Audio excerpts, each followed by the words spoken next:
Assalamualaikum warahmatullahi wabarakatuh. Terima kasih teman-teman semuanya sudah kembali lagi ke channel aku. Pada video ini aku ingin memberikan informasi mengenai 3 keuntungan jika kamu menyetok belangko kosong undangan. Jadi ini aku cerita dulu, tadi kan ada pesanan undangan itu cuma 50 piece ya. Jadi kalau misalnya 50 piece itu kan keuntungan kita sebagai pencetak undangan kan terbatas banget ya. Jika misalnya kita tidak nyetok belangko undangan, otomatis itu akan sangat sulit sekali gitu ya. Jika misalnya kita membeli belangko undangannya di lokasi yang tidak terlalu dekat dengan rumah, otomatis kan membutuhkan bensin, membutuhkan waktu.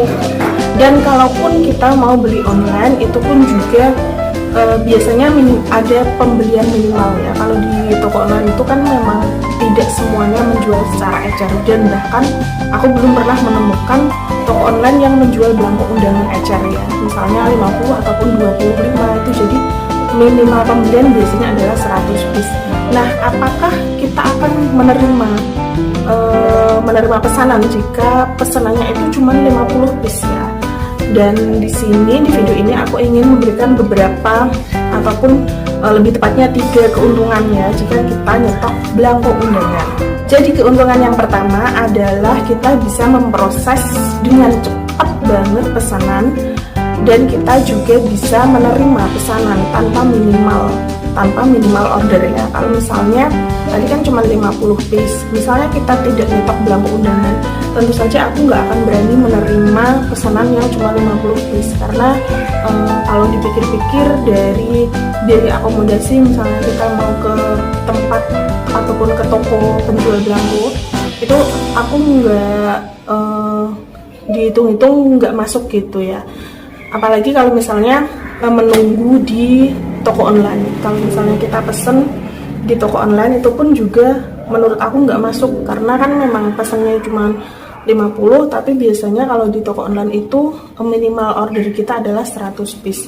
Nah, dengan kita menyetok belangko undangan itu keuntungannya tadi yang pertama adalah bahwa kita bisa memproses secara cepat ya. Jadi pesanan misalnya datangnya pagi, kemudian kita langsung bisa memproses, sore bisa sudah jadi, ataupun kalau masih agak-agak males gitu ya, bisa keesokan harinya juga sudah bisa langsung jadi. Dan untuk keuntungan yang kedua ketika kita menyetok belangko kosong undangan adalah kita bisa memproses pesanan dalam jumlah sedikit.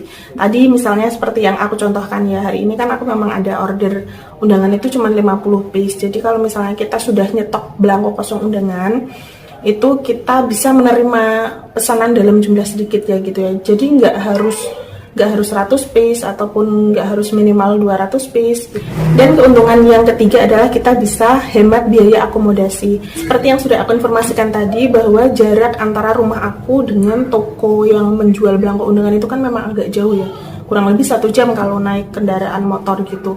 Kalau misalnya bolak-balik ke sana harus menerima pesanan cuma 50, kemudian kita harus ke tokonya, itu kan membutuhkan bensin, membutuhkan waktu, dan kadang juga jajan juga kan di jalan. Nah, itu nggak masuk banget gitu kalau di aku ya. Tapi kalau misalnya toko belangkonya deket sama rumah kalian, itu memang nggak terlalu masalah. Tapi kalau misalnya jauh kan biaya akomodasinya itu bisa tidak tertutup kalau misalnya pesanannya cuma sedikit ya, tadi 50 piece ya. Nah, dengan adanya kita nyetok belangko kosong undangan, otomatis kita nggak perlu biaya akomodasi tersebut, karena memang sudah ada di rumah gitu. Jadi kita bisa lebih hemat biaya akomodasinya. Jadi ada 3 keuntungan tadi ya. Yang pertama adalah kita bisa memproses dengan cepat karena memang sudah ada belangko di rumah. Kemudian bisa hemat biaya akomodasi. Kemudian kita juga bisa menerima pesanan walaupun itu dalam jumlah yang sedikit. Jadi ada 3 keuntungan jika kita nyetok belangko kosong undangan. Namun perlu dipastikan bahwa sebelum kita nyetok, kita itu harus mengetahui pangsa pasarnya itu seperti apa. Nah, kebetulan kalau di sekitar rumah aku ini kan masih perkampungan menengah ke bawah gitu ya. Jadi biasanya itu mereka itu pesen undangan yang murah gitu. Aku itu belum pernah menerima pesanan undangan dengan harga di atas 2.000 ya, masih di bawah 2.000, bahkan di bawah, kebanyakan itu di bawah yang 1.500 gitu. Yang 1.500 ke atas itu pun jarang banget.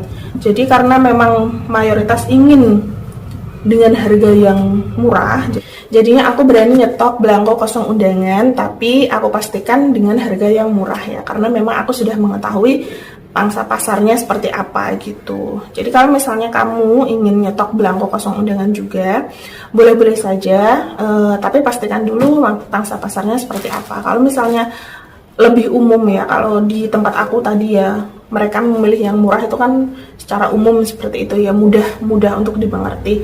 Nah itu bisa nyetok belangko kosong undangan. Tapi kalau misalnya di lokasi kamu random gitu ya, ada yang suka yang mahal, ada yang suka yang murah, ada yang minta foto, ada yang nggak minta foto, itu kan terlalu banyak variasi permintaan pelanggan. Itu memang kalau aku nggak berani nyetok kalau misalnya pangsa pasar aku seperti itu. Tapi kalau misalnya di sini kebetulan pangsa pasarnya sudah jelas, kebanyakan itu mayoritas ingin harga yang murah, jadi aku berani nyetok belangko kosong undangan. Baik, sekian dulu informasi dari aku. Semoga informasi ini bermanfaat ya. Tadi mengenai 3 keuntungan di mana kita nyetok belangko kosong undangan, namun pastikan juga bahwa pangsa pasarnya jelas. Tapi kalau misalnya pangsa pasarnya belum jelas, mungkin bisa dibuat alternatif lain selain dari nyetok belangko kosong undangan.